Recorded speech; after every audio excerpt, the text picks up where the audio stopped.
Documenter De quoi? mes troubles. Vos troubles. Oui.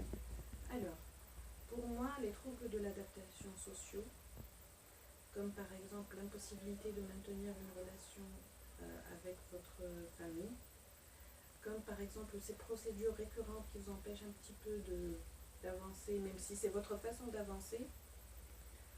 Il y a eu aussi des discussions qui ont eu lieu, que ce soit en ma présence ou pas en ma présence. Hein, parce que moi je vous connais depuis très très peu. Maintenant il y a aussi d'autres personnes qui ont suspecté qu'il y avait des choses qui n'étaient pas cohérentes à certains moments de votre parcours, qui n'étaient pas très cohérentes. Tout cela, pour nous, ça peut, puisque comme je vous l'ai dit, vous avez votre propre jardin secret. On ne peut pas savoir, personne ne peut savoir ce qui se passe au fond de votre tête.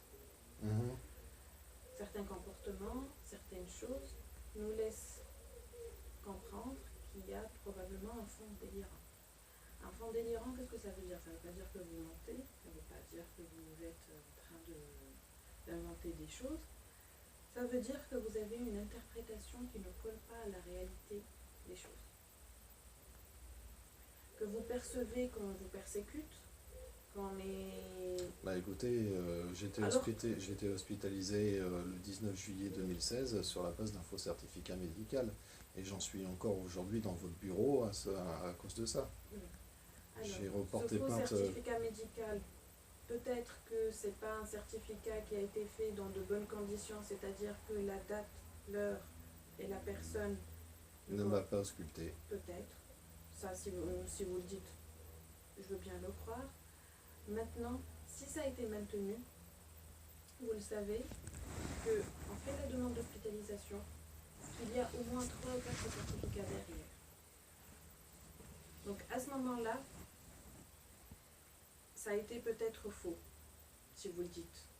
Mais le lendemain, une personne vous a bien discuté. Non, moi je sais comment ça fonctionne et c'est à chaque fois on reprend le certificat précédent et puis on cherche pas. L'entretien se passe en 5 minutes et puis on dit bon bah très bien, vous êtes psychotique, vous êtes schizophrène, vous êtes bipolaire, vous êtes ceci ou cela. 5 minutes ne sont pas suffisants pour ça.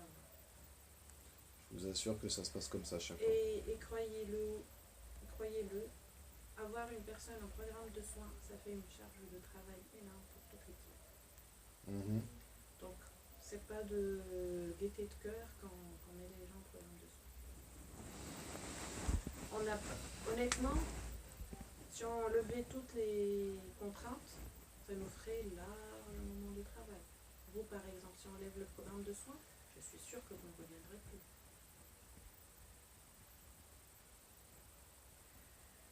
Donc j'aurai un consultant en moins.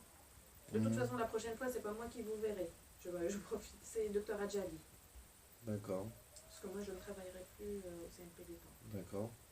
Donc moi, si un patient en programme de soins, je fais la levée, je vais avoir moins de travail. Je vais avoir un consultant en moins. Les infirmières ont un travail en moins à faire des injections.